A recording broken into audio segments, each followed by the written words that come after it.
Muito bom dia, graça e paz. É um prazer estar com vocês neste domingo, iniciando esse domingo, aprendendo mais sobre a palavra de Deus, conhecendo mais sobre a palavra de Deus e aquilo que Deus tem a nos ensinar. Não é verdade? Isso é muito bom. Vamos orar, iniciando a nossa escola dominical? Feche seus olhos. Pai, muito obrigado por esse momento, Senhor. Obrigado pelas tuas bênçãos, obrigado pela tua proteção.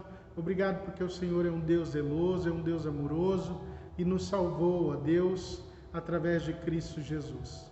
Te somos gratos pela nossa salvação, te somos gratos, ó Deus, pelo seu cuidado e zelo conosco. Esteja abençoando, Pai, a cada pessoa que está vendo esse vídeo agora, Deus. Esteja derramando da tua bênção sobre cada lar que está vendo esse vídeo agora, Senhor. E abençoa-nos através da sua palavra. Ensina-nos cada vez mais de acordo com a sua vontade.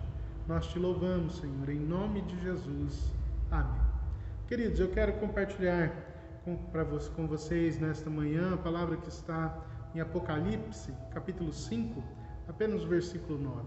Apocalipse 5, versículo 9, que diz assim: E eles cantavam um cântico novo. Tu és digno de receber o livro e de abrir os seus selos, pois foste morto, e com teu sangue compraste para Deus homens de toda tribo, língua, povo e nação. Até aqui.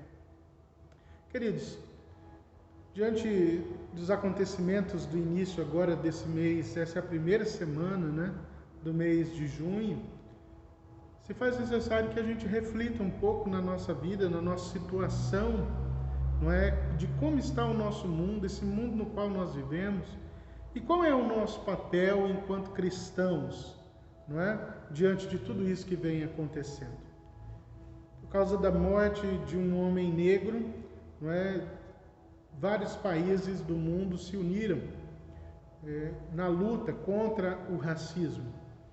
E aí foi levantado novamente a bandeira contra o racismo, não é? Porque esse homem foi morto por policiais brancos, não é, de uma forma desumana.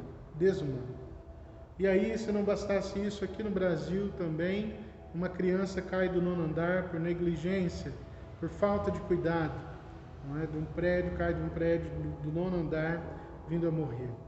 E antes disso, um pouco, ainda mais um jovem, diante de tantos que morrem, de tantas crianças, de tantas pessoas, mais um jovem foi morto por causa de uma bala perdida. Recebeu um tiro nas costas, dentro de casa. E nós? Como é que nós nos posicionamos diante de tudo isso? É interessante notar que agora nos dias do protesto, e ainda continua, né? Porque foi durante toda essa semana em vários países do mundo, inclusive aqui no Brasil, não é? Nesses dias de protesto, surgiu uma frase, e essa é a frase que marca esse protesto, não é? E que marcou e que diz assim: vidas negras importam. Muitas pessoas escreveram esse dizer nas suas timelines, dentro das suas plataformas na internet, não é? Daquilo que seguem, e colocaram isso. Algumas pessoas colocaram tiraram a imagem do seu perfil e colocaram uma imagem totalmente preta, não é, onde não se via nada, a não ser a cor preta, não é? E nós vimos também que isso veio também para o nosso país, as pessoas assumindo isso, que vidas negras importam. Será que só vidas negras é que importam? Não estamos aqui entrando na questão de que estamos desmerecendo o fato, porque foi um negro que foi morto. Não é isso. Muito pelo contrário. Esses fatos devem nos levar a avaliar a nossa fé. Devem nos levar a repensar aquilo que nós entendemos como racismo, porque o racismo está incutido dentro da nossa sociedade, assim como a corrupção. Na verdade, o racismo é uma forma de corrupção. Da corrupção do homem contra o próprio homem. Da corrupção do amor ao próximo. É impossível alguém dizer que é um cristão verdadeiro e ser um racista, independente, seja ele da forma como for, seja contra negros, contra índios, contra os amarelos, como nós dizemos, das pessoas que vêm do Oriente, contra a própria regionalidade. Isso acontece dentro do nosso país, é por isso que está aqui incutido, dentro do nosso próprio país, não é? Com pessoas que vêm do Nordeste, pessoas que vêm do Sul e assim por diante. Eu, enquanto cristão, eu não posso ser racista de forma alguma. Por que eu não posso ser? Por esse versículo que nós acabamos de ler aqui, não é? E eles cantavam um cântico novo: Tu és digno de receber o livro e de abrir os selos, pois foste morto e com teu sangue compraste para Deus homens de toda tribo, língua, povo e nação. É por esse motivo, irmãos, Jesus morreu por todas as pessoas. É por isso que o lema Vidas Negras Importam não é completo quando se fala de racismo. Mas o fato é que todas as vidas importam, porque o nosso Senhor e Salvador Jesus Cristo morreu por pessoas que irão representar a todos os povos, línguas e nações existentes, independente de suas cores. Não é que o povo de Deus não tem cor. Tem. Porque é nas nossas diferenças que Deus nos usa. Deus dá dons diferentes a diferentes pessoas. Mas muito mais, o povo de Deus é um povo multicolorido, cheio de dons. É um povo diferente para se juntar, da mesma forma que o corpo não é igual, que os dedos das mãos não são iguais, mas juntos formam o corpo e juntos trabalham em prol da cabeça, que é Cristo Jesus. Eu e você precisamos extinguir das nossas vidas qualquer forma de racismo, qualquer forma de ver o outro de uma forma a denegri-lo. Muitas coisas têm acontecido dentro do nosso país porque as pessoas são gordas, porque são magras, porque são altas, porque são baixas, seguindo padrões mundanos, quando nós somos chamados a seguir o padrão de Deus, a viver de acordo com o padrão de Deus, com a vontade de Deus para as nossas vidas. Então, nessa manhã, nós somos chamados a entender que o povo de Deus já não é mais somente o povo judeu. Dentro da trajetória nós vemos Deus cuidando dos primeiros, Adão e Eva ali no Jardim do Éden, eles erraram, saíram, Deus continua cuidando. O mal entra em tudo isso. Caim e Abel já mostram toda a deturpação de fazer o contrário da vontade de Deus, não é? Caim mata Abel e dali em diante a gente vê que a humanidade desanda. E então nós entendemos o plano de Deus de uma forma para trazer o homem de volta para ele, um plano salvífico. Primeiro, levantando uma tribo, daquela tribo, não é? Levantando o homem que nós temos aí, passando por Noé, mas logo em seguida Noé, nós vemos Abraão, ele, a sua família, os seus descendentes, e dali se forma um povo, logo depois de José. Ali nós temos um povo que é liberto da escravidão através de Moisés. Ali há o povo judeu. É assim que Deus trabalhou até ali. Mas esse trabalho não estava terminado, porque o ponto principal seria a vinda do Messias, que é Cristo Jesus. Dali em diante a história muda. Porque já não são mais só judeus, mas são pessoas de todo lugar. O próprio Jesus falou: vão e preguem o Evangelho da agora e por diante, porque eu estou subindo, mas vocês têm essa missão e vocês vão começar aqui por Jerusalém, Samaria, né, por toda a Judéia e até os confins da terra.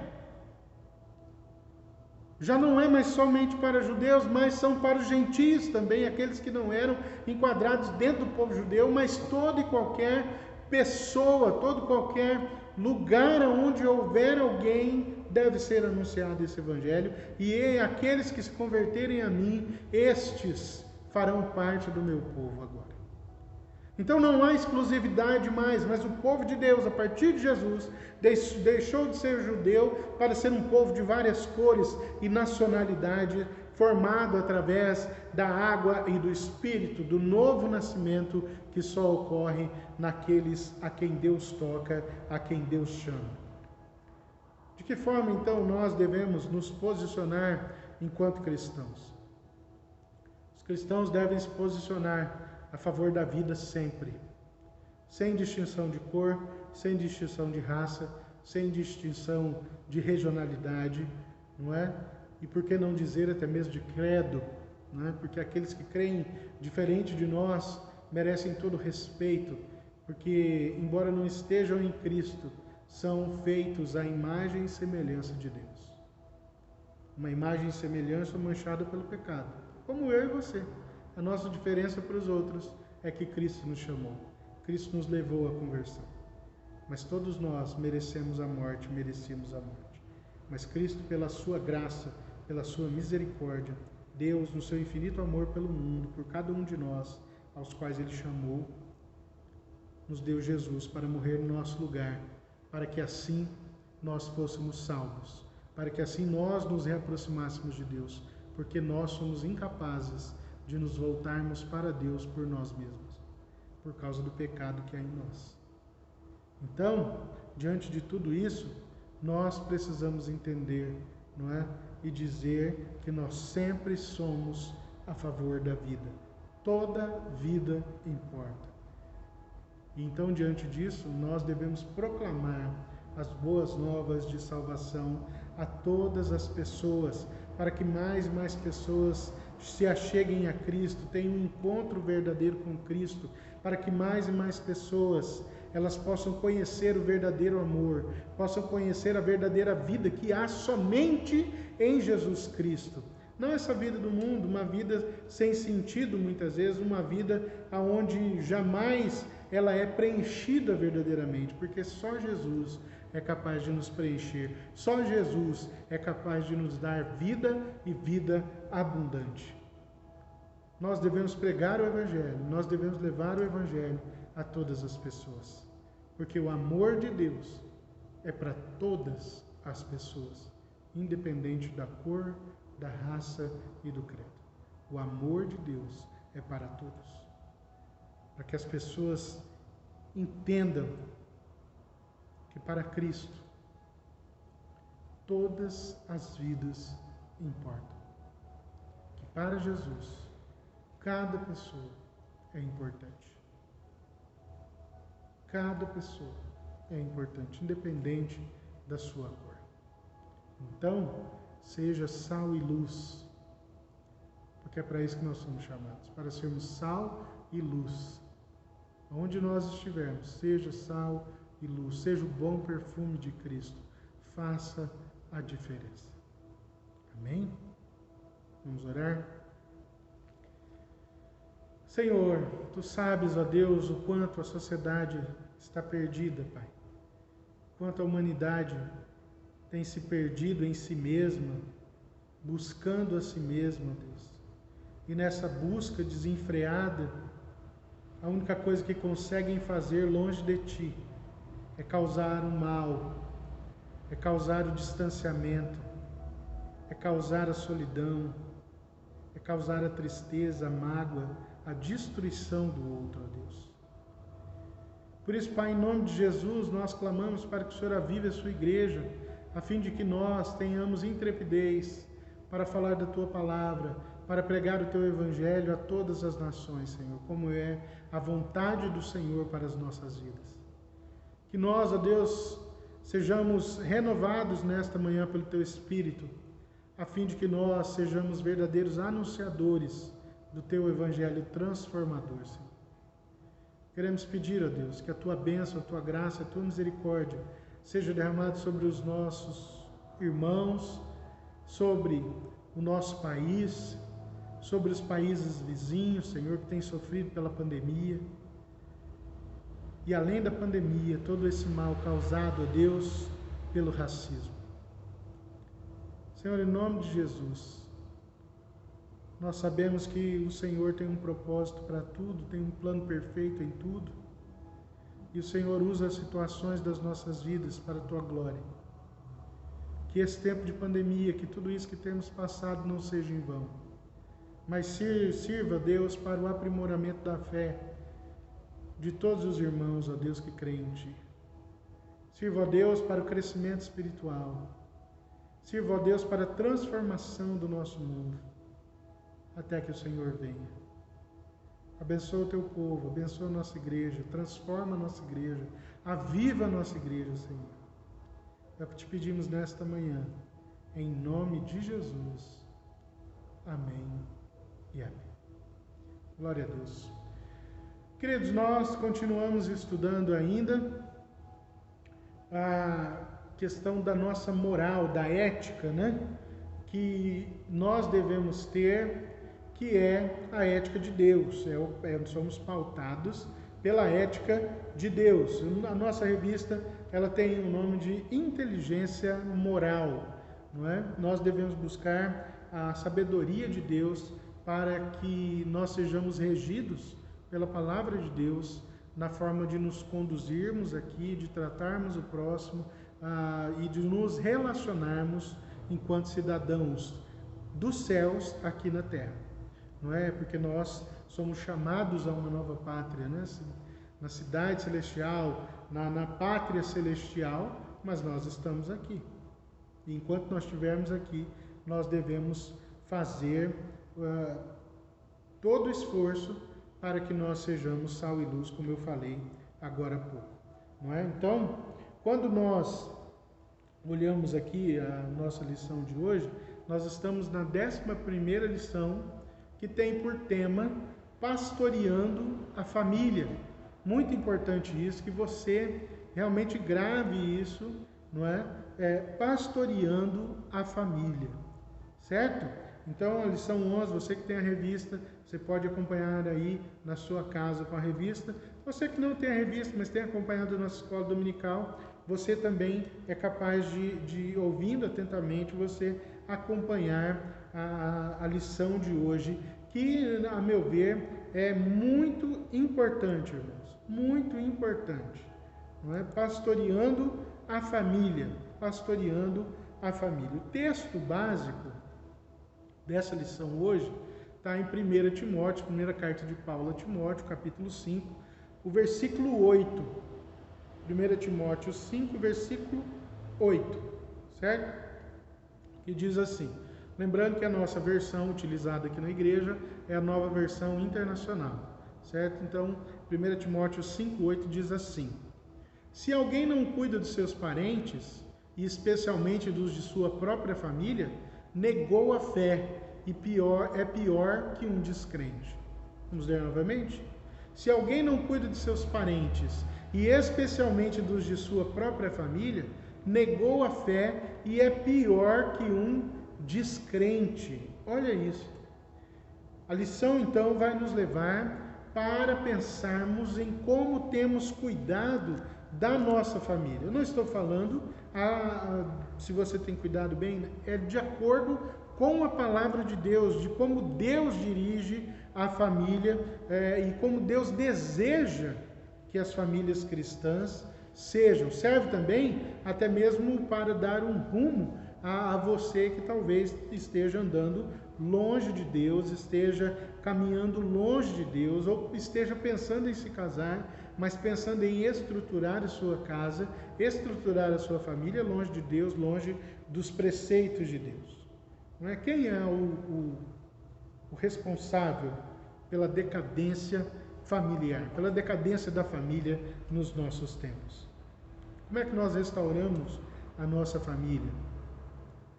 Como é que vai a sua família? Então, estes são questionamentos dessa lição, a lição 11, pastoreando a família.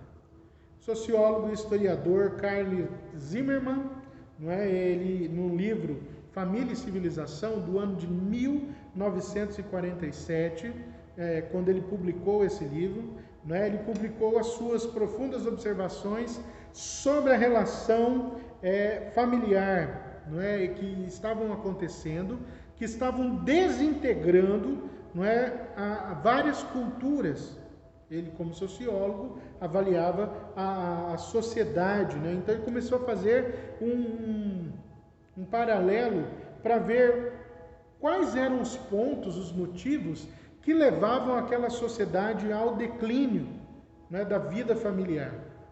Então, ele cita aqui 8 características, não é, específicas no comportamento doméstico que vão determinar a queda de uma cultura por ele estudada, certo? Então, a primeira coisa que leva a uma cultura a se perder por causa da deteriorização da família. Primeiro, casamentos que perdem sua qualidade de instituição respeitada, sagrada, frequentemente terminam em divórcio. Irmãos, estou falando aqui, Carl Zimmermann, é que ele está citando aqui esse estudo, não é? Foi lançado esse livro aqui em 1947.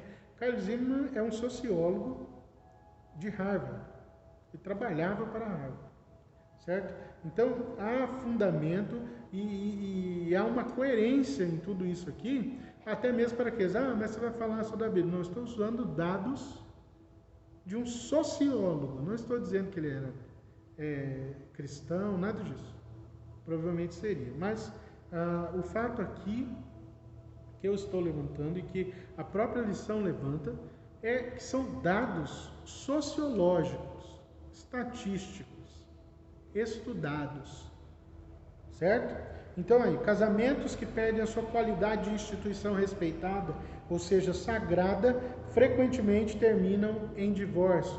Quando o casamento não vai bem, não tem bases estruturadas, a família se dissolve, não é? Porque o casamento acabando, normalmente a família se dissolve, porque vai cada um para um lado.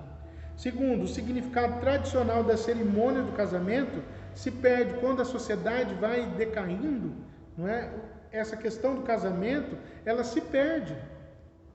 Então nós podemos ver que isso em 1947, né? Ele falando aqui, ele já notava esse ponto, que quando o significado tradicional da cerimônia do casamento se perde, a sociedade vai se desvirtuando. Outra coisa, a proliferação do movimento feminista. Quando surge o movimento feminista? Algo legítimo, aquelas mulheres morreram todas queimadas nos Estados Unidos, numa fábrica, enquanto trabalhavam, tudo, numa greve. Ok, terrível, mas o movimento feminista, ele sofreu por várias ondas, várias coisas aconteceram dentro do movimento feminista. Não é? O movimento feminista daquele tempo não tem nada a ver com o de hoje. O movimento feminista da segunda onda não tem nada a ver com essa onda desse movimento feminista aqui, certo? Mas a proliferação do movimento feminista também é um dos pontos alavancados ou elencados aqui, não é, por Carl Zimmermann, que era esse sociólogo. Outra coisa, o desrespeito público aos pais e autoridades em geral. Quando isso acontece, a sociedade vai se corrompendo e principalmente a família, não é? O aumento da delinquência juvenil, promiscuidade e rebelião. Outro ponto, relutância e até mesmo recusa em aceitar os padrões tradicionais para casamento e a responsabilidade familiar. Crescente desejo de aceitação do adultério, como se fosse natural, normal. Interesse sempre maior por perversões sexuais. Aumento dos crimes relativos a sexo. E aí, esse é o último, né? Aumento dos crimes relativos a sexo. Parece-nos que esse homem publicou as suas profundas observações sobre a família, não em 1947, mas nos dias de hoje. Carl Zimmermann previu o que aconteceria nas décadas seguintes, né? 1947, 60 anos aí, quase 70 anos, 63 anos, 73 anos aqui depois, nós estamos falando de um estudo feito em 1947, que tem totalmente a visão da nossa sociedade hoje. da nossa sociedade brasileira, da sociedade mundial. E quando nós olhamos tudo isso aqui, nós vemos que a família não vai bem. Essa é a opinião geral, e não é necessário ser nenhum expert, nenhum sociólogo de Harvard, para ver que a família está ruindo, até mesmo as famílias cristãs. É preciso que a gente acorde para a vida, não é? Por que será que está havendo essa decadência da família? E aí, a lição aqui nos leva a dizer que o principal causador da situação da família denegrida ou degradada que nós encontramos hoje se encontra nas mãos do nosso inimigo, não é? Que é Satanás, porque ele quer destruir as famílias, ele quer acabar, não é, porque a família é a base de tudo. É só nós seguirmos aqui, você vai ver que é isso. Tá? Então, nos dias de hoje, 1 em cada 2 casamentos termina em divórcio. Olha essa proporção. 1 em cada 2 casamentos termina em divórcio. Ele cita aqui algo que é terrível e constrangedor, que nós não paramos para pensar, principalmente na questão de dados, né, estatísticos. Mas mais de 2 milhões de meninas irão se prostituir para sustentar alguma criança gerada fora do casamento, ou algum vício, ou até mesmo a própria família. Isso no mundo todo. Mais de 50% dos adolescentes, jovens brasileiros evangélicos, são sexualmente ativos. Né? Olha esse dado. 50% dos adolescentes e jovens brasileiros evangélicos são sexualmente ativos. 89% dos jovens brasileiros em geral se casarão não sendo mais virgens, de acordo com a pesquisa da revista Veja. Olha a data dessa pesquisa, desse estudo, de 1994. 1994, há 26 anos atrás. 5 milhões de abortos são praticados anualmente, dos quais a grande maioria é feita clandestinamente, segundo reportagem de capa do Jornal do Brasil, que deve ser provavelmente da mesma data. Mas, hoje em dia, uma pesquisa feita que englobou dos anos 2010 a 2014, disse que mais de 55 milhões de abortos foram feitos nesse período. 55 milhões. Uma das últimas pesquisas vistas dentro do Brasil mostra que mais de 100 mil abortos, e aí contando os que são espontâneos, os não espontâneos, aqueles que são feitos clandestinamente, mas tem que ir para o hospital porque a mulher passa mal, não é? Mais de 100 mil abortos são feitos somente no Brasil. São catalogados somente no Brasil. Isso é o que acontece dentro da nossa sociedade, dentro da família.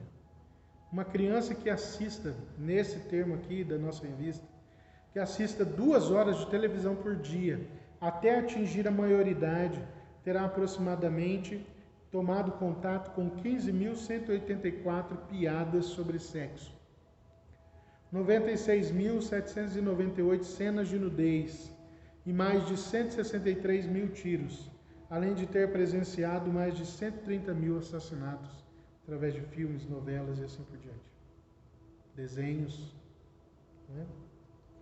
Essa situação, como coloca aqui, ela é caótica, porque a célula básica da sociedade e da igreja é a família, e a família está se desintegrando. Se ela não estiver bem, os seus relacionamentos, as suas idealizações, seus empreendimentos, vida profissional e espiritual também não vão estar. Então nós devemos seriamente e urgentemente estudar a palavra de Deus e meios criativos também para tornar a família algo sólido, um núcleo sólido novamente, fundamentado em conceitos profundos, eficazes, bíblicos, menos vulneráveis contra os ardis de Satanás, usando homens, usando governos e assim por diante. É isso que acontece dentro do nosso país. E aí quando nós vemos lá Gênesis 1 e 2, Deus institui a família, não é? E ela é a essência na existência de uma sociedade. E é nela que nós deveríamos, né, aprender sobre amor de Deus e de como nos relacionar com as outras pessoas. É a partir da família. Os primeiros ensinamentos são dados pela família. Mas quais tipos de ensinamentos têm sido passados aos filhos? Têm sido ensinados através do exemplo pelos pais aos filhos? São as bases da palavra de Deus ou não? Como é que está o seu lar? Como é que é você que é um casal, não é? Vocês são um casal, pai, mãe, aí, marido e mulher. Como é que vocês são diante dos seus filhos? Qual exemplo você tem dado? Você que é o pai, o homem da casa, você é o sacerdote do seu lar? Tem conduzido seus filhos à vida cristã? Porque é isso que realmente vai importar aqui, né? É porque a família começa aí. Então, a partir desse ponto aqui, ele começa então a traçar os pontos que vão nos levar, não é, a ter, ou até mesmo para entender, por que as famílias estão ruindo e como é que nós devemos agir de acordo com a palavra de Deus. Primeira coisa, a família como célula de suprimento. A família como célula de suprimento. Observando as famílias da palavra de Deus, notamos que o ideal de um núcleo familiar assemelha-se a um pequeno universo onde cada um deveria procurar suprir as necessidades do outro. Seria a maneira adequada de cuidarmos, por exemplo, dos viúvos, órfãos e carentes, suprindo não somente as necessidades básicas, mas também as emocionais e sociais. Existem agências governamentais, particulares, não é, como os asilos, casas para mães solteiras, orfanatos e assim por diante. Não é? Eles têm o objetivo de fazer o papel da família, mas às vezes por incapacidade ou por desinteresse, eles não assumem esse ponto verdadeiramente. Não é? Essas entidades também falham muito na luta do bem-estar dos indivíduos. Prestam o serviço, mas isso não é suficiente. E aí nós entendemos pela palavra de Deus de que a família é a célula de suprimento, de cuidado, né, do ensino. E nós não podemos delegar, como cristãos, delegar isso ao Estado, delegar isso às ONGs ou a creches ou alguma coisa assim. Nós, pais, devemos cuidar dos nossos filhos, ensiná-los, supri-los, até que eles cheguem na idade adulta, que trabalhem e se virem também. Porque isso é natural, isso é bom, isso faz parte do crescimento pessoal. E aí em 1 Timóteo, né, no capítulo 5, versículo 8 que nós lemos, nós encontramos que quem ignora as necessidades da própria família, Paulo ali está mostrando que ele está condenado. Olha, se alguém não tem cuidado dos seus, especialmente dos da sua casa, tem negado a fé e é pior do que o descrente. Porque aquele que diz que crê em Cristo, mas tem a família toda desestruturada, toda arrebentada, é pior que o descrente. Aquele que se diz cristão, mas não cuida do pai e da mãe, aquele que se diz cristão, mas não cuida dos filhos como deveria, é pior que o descrente. Porque muitos descrentes cuidam muito melhor do que muitos cristãos das suas famílias, com valores excelentes, que nem são fundamentados na palavra de Deus. Nós somos chamados à excelência através da vida cristã. E nós não podemos negociar com a palavra de Deus, porque no momento em que nós negociamos com a palavra de Deus, Satanás entra no seu lar. Satanás vai fazer com que a sua família comece a ruir, destruindo os pilares familiares instituídos por Deus. Se nós seguimos a Deus, seguimos a sua palavra, a nossa família não pode ser diferente.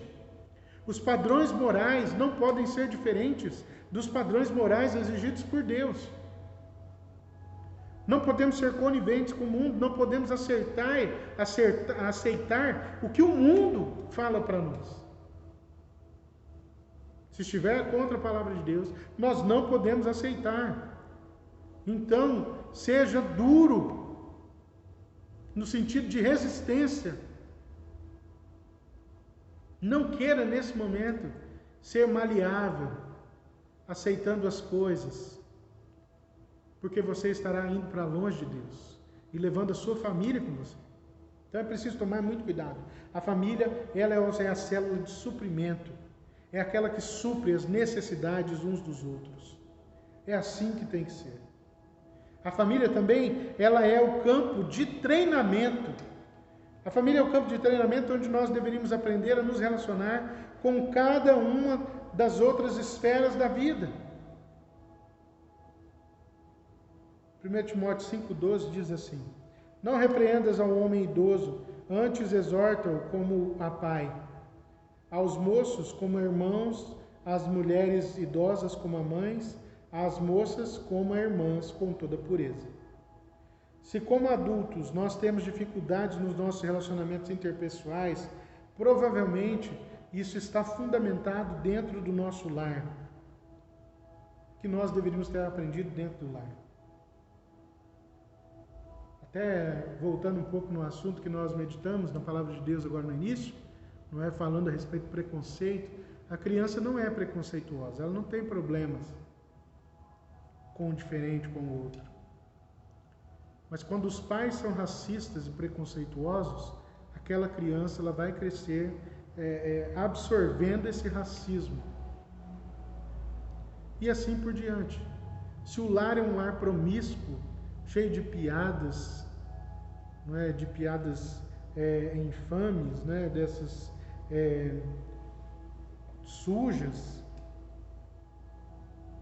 piadas sobre sexo, a criança vai crescendo com isso.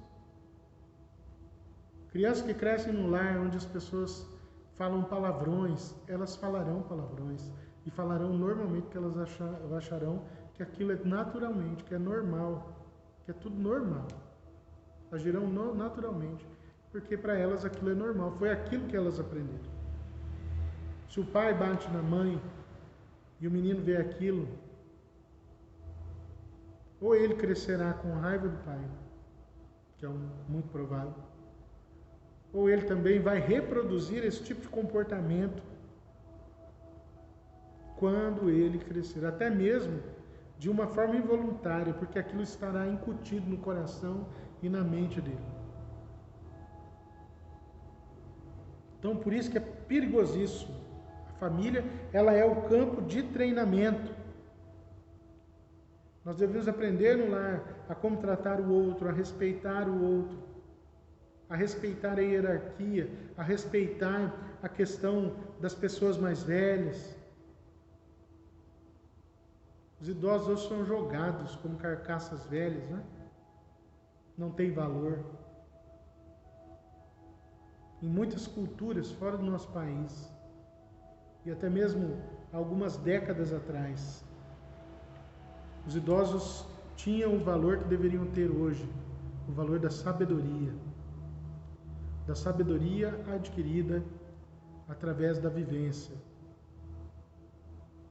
Mas a nossa sociedade despreza os idosos, porque os jovens se acham hoje sabedores de tudo, por causa do seu celular e do Deus Google, né, da vida deles.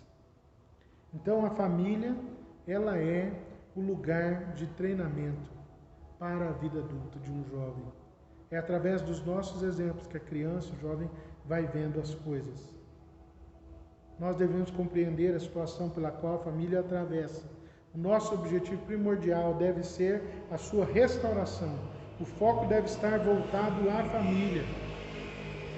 E aí aqui ele diz que por 30 anos tinha visto mudanças colossais no que diz respeito à família da cultura brasileira.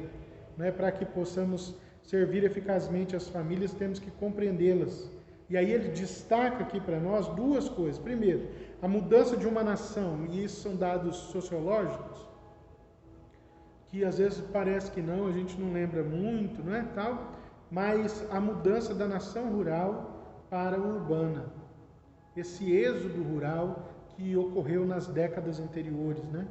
Contribuiu para o quê? Para um caos urbano, onde a família é que sofre, ela que é penalizada, com o tempo gasto no trânsito, a competição pela sobrevivência, que impõe ao casal a necessidade de ambos trabalharem para poder conquistarem mais coisas, para poder terem as coisas e até mesmo para poder dar uma vida melhor para os seus filhos. A exposição constante à tentação, que é sugerida nas revistas, outdoor e assim por diante, que vão ditando regras de vestimento e comportamento. O ambiente de trabalho, aquela roda de amigos, a poluição, a tensão, o corre-corre, a violência que aterroriza e que tira o sossego. Toda essa forte pressão causa vários sofrimentos em todos os familiares. Isso não é benéfico para a família, não há tempo para a família, não há o cuidado necessário para a família. O casal está sempre cansado, sempre irritado, por causa da correria que tem que haver. Segundo, o desaparecimento da família tradicional. O que nós temos visto é que a família tradicional ela tem se liquefeito. O pai deixando de ser o único supridor do lar e cada vez mais esposas e filhos, às vezes em idade menor, não é, trabalhando para ajudar a suprir as necessidades financeiras daquela família. Quantas e quantas mulheres não vivem só, sem marido, não é? E tem que lutar dia após dia para poder trazer um alimento para a sua casa, vivendo uma vida difícil, uma vida dura. Porque o homem muitas vezes fez como o pai dele, né? Que só bebia, ou que usava drogas, ou que não era um homem de verdade, né? E assumiu a família, mas ao invés de assumir os filhos, ele sumiu no mundo, né? Para viver a sua vida, deixando aquela mulher grávida, aquela mulher passando necessidade. E ela, para não morrer de fome e viver na necessidade, teve que se adequar a tudo isso, para sustentar o seu lar sozinha. Eu estou falando de algo que é padrão de Deus. Para o mundo, é tudo muito lindo, muito bonito. Tudo mentira. Porque as mulheres gostam realmente de ser cuidadas, valorizadas. Como diz a palavra de Deus, né? O esposo deve cuidar da mulher com todos ele cuidado, porque a mulher é o seu corpo. É como o seu corpo. E ninguém vai causar mal ao seu próprio corpo. Esse é o padrão de Deus. O padrão do mundo nós temos isso aí. Né? E há algumas décadas atrás, nós começamos a ver a produção independente. Mulheres começando a ter filhos sozinhas, né? Se relacionando sexualmente com homens. Obviamente, não nasce ninguém, não é? Mas se relacionando com vários homens a fim de terem filho, mas uma produção independente que achavam que não precisavam de pais. Ela poderia suprir, e muitas puderam suprir os seus lares verdadeiramente, financeiramente e tal, mas a falta de um pai ninguém supre. Ninguém supre. Nós precisamos ser estruturados da forma de Deus dentro dos nossos famílias. Pai, uma mãe, cuidando, zelando, orientando. Não estou denegrindo as mulheres que vivem sozinhas também, porque muitas, num esforço colossal, têm feito o papel de muitos homens dentro das suas casas, tanto dos homens quanto delas mesmas, de mulheres, não é? Suprindo seus lares, trabalhando arduamente para que não falte nada para seus filhos. Mas esse não é o padrão de Deus, essa não é a vontade de Deus. Que um só se extenue num trabalho árduo, porque a família não é isso. A família não é isso. Então, há um desaparecimento da família tradicional. Essas duas mudanças ocasionaram na prática um arrastão de humanismo, que é a destronização de Deus e a entronização do homem. Nós já falamos sobre isso, questão humanista, onde o homem é o centro. E o secularismo, a vida secular, é a negação de Deus, que acontece ali com os filósofos, mais ou menos nessa mesma época aqui, não é, que vão surgir esses pensamentos não é? Um pouco antes também, 47, como a gente viu lá do Zimmermann, mas começa a surgir muito desse pensamento, não é? Da questão do secularismo, da negação da existência de Deus. E então entra logo após isso o materialismo, né, que é a busca pelo prazer através do material, daquilo que se pode conseguir. Né? Então, dentro disso tudo, não é, a gente se torna uma sociedade que busca o quê? Obsessivamente a autorrealização, o hedonismo, que é a busca pelo prazer a todo custo, e só é feliz na aquisição de bens. Quantas vezes você já ouviu frases como essa? Não sinto mais nada pela minha esposa, vou procurar outra pessoa que me supra emocionalmente, não é, e fisicamente. Porque as pessoas hoje são vistas como coisas. Um filósofo chamado Zygmunt Bauman, esse senhorzinho aqui, não é?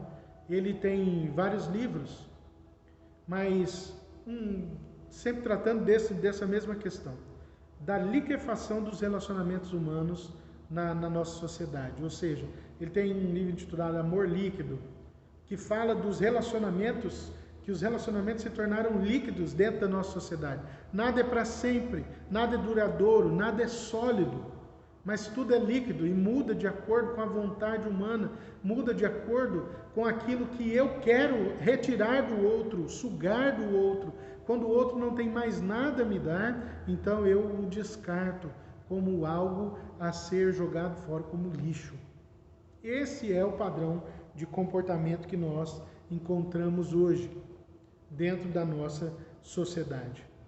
Não é? E aí, dentro do casamento, o homem vai buscar, não luta pelos padrões de Deus pelo seu casamento, mas vai buscar outras mulheres fora do casamento, mulheres mais novas, ou mulheres segundo o padrão do mundo, né? Mulheres mais belas e assim por diante. Abandonando sua esposa e buscando outras coisas. As pessoas querem um novo, a novidade de criar um novo lar, né, de estruturar um novo lar. Eu deixo aquela casa lá, aqueles móveis antigos, com a minha esposa velha também. Eu quero ter novos amigos, eu quero a novidade, a sensação da novidade de ter uma casa nova, uma família nova. Isso aí tem gerado a destruição dos casamentos, esse tipo de conduta da nossa sociedade. Né? As pessoas estão afundando as suas famílias achando que estão fazendo o bem, porque o pensamento dela é humanista. Eu tenho que ser suprido, eu sou o centro da minha vida, eu quero ser feliz. Essa é a palavra de ordem da nossa sociedade hoje. Eu quero ser feliz, o que importa é que eu seja feliz, Não importa como seja, com quem seja, mas o que importa é que eu seja feliz. E Deus fala contra isso. Eu não quero saber de Deus, porque eu sou o centro da minha vida. Se o homem é o centro do seu universo, então ele vai se considerar o mais importante de tudo. Se o cônjuge deixa de satisfazê-lo, simplesmente ele vai e troca por outro. Se a sede material não pode ser suprida com o que se recebe, dá-se um jeito, em detrimento ali do tempo gasto com a própria família. Eu sacrifico a minha família, mas eu vou descobrir uma forma de adquirir aquilo que eu desejo, de ter aquilo que eu desejo. Quando Deus institui a família em Gênesis 2, diz: não é bom que o homem esteja só. Ou seja, Deus mostrou ao homem que havia uma necessidade que só é suprida com o outro, no contexto familiar. Se essa pessoa se fecha, vivendo exclusivamente para os seus interesses, ela acaba se isolando, mesmo no meio da multidão. Pessoas que só pensam nelas mesmas. Nós podemos nos tornar melhores e mais realizados pelo complemento que nós recebemos dos nossos cônjuges, dos nossos filhos, pais, amigos e familiares. Isso é importante. Veja o problema fundamental da família como a exacerbação do egoísmo, motivado pela realização pessoal, a busca dos prazeres e a obsessão pelo material. mesmo que seja uma luta pelo simples, não é pelo arroz e o feijão de cada dia.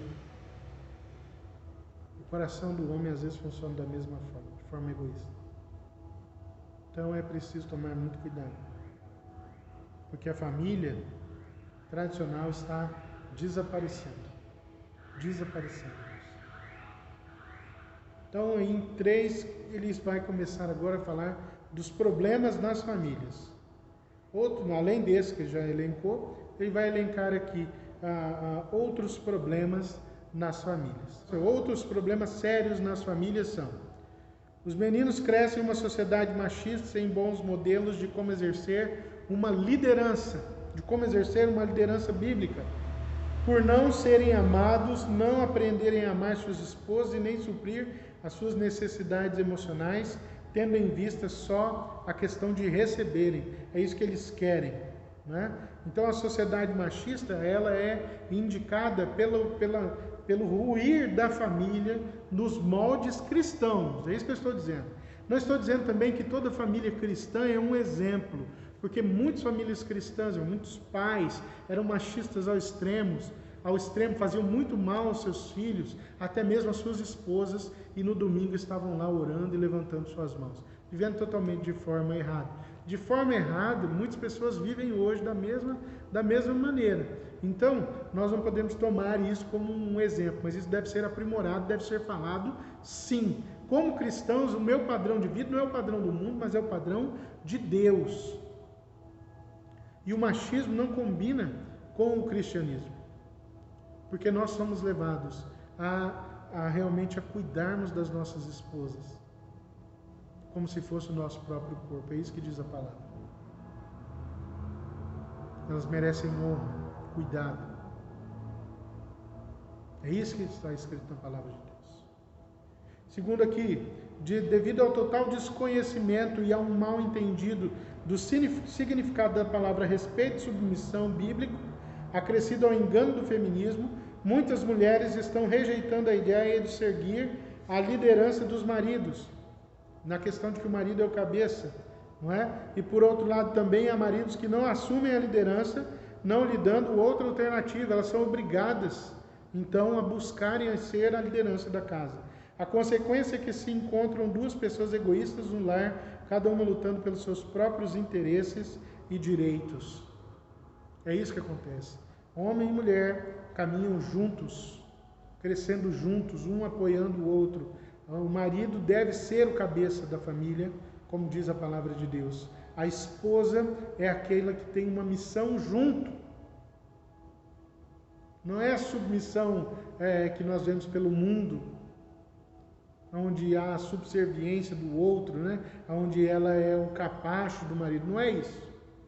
É a missão junto, onde ambos caminham juntos para o bem da família e bem um do outro também. Porque o casamento, ele inicia entre marido e mulher. Casamento não são filhos. Os filhos são resultado do casamento. Então, marido e mulher têm que caminhar sempre juntos. Os filhos são a coroa do casamento, como diz a palavra. Certo? Então, aqui nós vemos então essa questão dessa consequência que tem acontecido muito nos lares, aonde marido e mulher não caminham juntos, mas são rivais. Um querendo ganhar mais que o outro, e aí começa a apontar sempre os defeitos, a falar sempre das coisas erradas. Então aqui, ele diz aqui, não sou contra dizer que a mulher que trabalha fora, né, ele diz assim, não é contra a mulher trabalhar fora, mas ele é contra o preconceito que tem se erguido diante do feminismo, contra as mulheres que desejam ser esposa, mãe, não é, em tempo integral, cuidarem das suas casas. Que muitas vezes fizeram até uma faculdade, não é, e não optaram por seguir aquela carreira porque acharam que deveriam, segundo os padrões de Deus, viver para a família. Para talvez mais à frente terem um tempo mais de estudo e assim por diante. Então elas são vistas com desprezo, fazendo com que elas se sintam inferiores.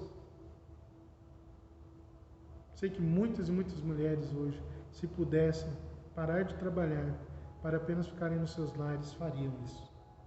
para cuidarem verdadeiramente dos seus filhos, acompanharem seus filhos, fariam isso. Outro ponto que ele cita, a falta de embasamento da geração criada pelas creches escolhidas, escolinhas, babás, empregadas, tem resultado no que? Em jovens e adolescentes desajustados, com carências emocionais e psicológicas. Seu filho precisa de você. Ele tem que se sentir amado, acolhido, educado. E a escola não tem esse papel. A creche não tem esse papel. Mas como ambos são levados a terem que trabalhar cada vez mais, é o que sobra para os filhos. E com isso eles crescem longe do pai e da mãe. E muitos nem sabem como amar os seus filhos. Isso se torna também mais um problema citado aqui na lição, de como eles não sabem como incutir a autoestima nos filhos e também não sabem mais como disciplinar de forma bíblica e adequada. Isso vai produzindo sintomas da mesma forma, com problemas psicológicos desajustados. Quando não há a disciplina, os filhos crescem sem temor dos pais, não tem medo nem respeito pelos pais. Fazem o que querem, porque eles sabem que nada acontece. A sociedade hoje é levada a isso. Dou um brinquedo, eu faço algo, levo para passear. Quando não é isso que às vezes ele está querendo. Ele quer ser amado. E nós mostramos amor quando nós disciplinamos nossos filhos para o bem deles, para o crescimento deles. E aí nós vemos também um país passando por problemas econômicos, agrava o problema financeiro do povo e das famílias. Aí acontece a falta de que o conceito de Deus, a palavra de Deus fala muito sobre finanças. Não são ensinados na maioria das igrejas. Não são ensinados dentro dos lares. E para quase terminar, o problema sexual também se manifesta de duas formas. De um lado, os tabus e preconceitos, sem base bíblica, muitas vezes colocados por igrejas e por coisas antigas que não fazem parte da vontade de Deus. E do outro lado, a influência de uma cultura permissiva e promíscua que tem adentrado as famílias, que tem adentrado tudo. Pais cristãos, se dizem cristãos, aceitando seus filhos dormirem com namorados, namoradas em casa. Achando que seus filhos podem ter vários namorados. Não, filho, tem que ficar mesmo. Esse não é o padrão de Deus. Esse não é o padrão de Deus. Casais também que não sabem lidar com conflitos e resolver o problema, não sabem se comunicar, falta comunicação, falta de conhecimento e às vezes a falta de um preparo adequado sobre os princípios de Deus para namoro, noivado, para chegar a um casamento ajustado, um casamento correto. A sociedade hoje tem um número crescente de separação e divórcio, que acaba com o quê? Com filhos morando só com o pai ou só com a mãe, uma situação de saudade, carência e frustração. Mas é necessário que a gente lute pela nossa família, que a gente faça de tudo pela nossa família, para que a nossa família permaneça junta, apesar dos problemas. E principalmente, não é o mundo que dita as regras numa família cristã, mas é a palavra de Deus. É ela que dita as regras, é ela que nos mostra a como vivermos, da maneira como educarmos os nossos filhos, a como nos relacionarmos entre marido e mulher, entre pais e filhos, e a cuidarmos dos nossos pais, e a cuidarmos daqueles que estão próximos de nós. Como cristãos, como filhos de Deus. Então, diante desses problemas que ele coloca aqui, o que nós podemos fazer para restaurar as nossas famílias é buscarmos cada vez mais a palavra de Deus, é vivermos e praticarmos a palavra de Deus dentro dos nossos lares, buscando fazer um casamento firmado em Deus, um relacionamento entre pais e filhos firmados em Deus, com valores de Deus, para que a família não venha a se dissolver, para que você como pai e mãe cumpra o seu papel de gerar homens e mulheres valorosos em Cristo, discípulos verdadeiros de Cristo, que não negociam a fé e que têm uma vida ajustada, uma vida correta e uma vida abençoada. Lute pela sua família. Você que ainda é jovem, busque os padrões de Deus para a sua vida. Talvez seus pais não tiveram esse padrão. Talvez você já venha de uma família totalmente desestruturada. Mas através da palavra de Deus, você pode ter a sua família totalmente restaurada. Amém? Encerramos aqui essa lição. Vamos orar? Deus bendito, muito obrigado, Pai, por esse tempo de estudo. Te pedimos, ó Deus, que a Tua graça e a Tua misericórdia recaia sobre os nossos lares, Deus. Esteja mostrando através dessa lição, Pai, aquilo que está errado nos nossos lares, que precisa ser ajustado segundo a Sua vontade. Abençoa o Teu povo, Senhor. Restaura os lares que estão com problemas, Pai. Restaura os relacionamentos entre marido e mulher, os relacionamentos entre pais e filhos, ó Deus, que estão quebrados. Retira toda a mágoa. Faça com que haja perdão nesses lares, ó Deus. Reestrutura, Senhor, as nossas casas, Pai. E afasta de nós, Senhor, todo dardo inflamado do maligno, que tenta destruir a nossa casa. Abençoa o Teu povo, Pai, em nome de Jesus. Amém. Que Deus te abençoe e até mais no nosso culto agora à noite. Deus abençoe.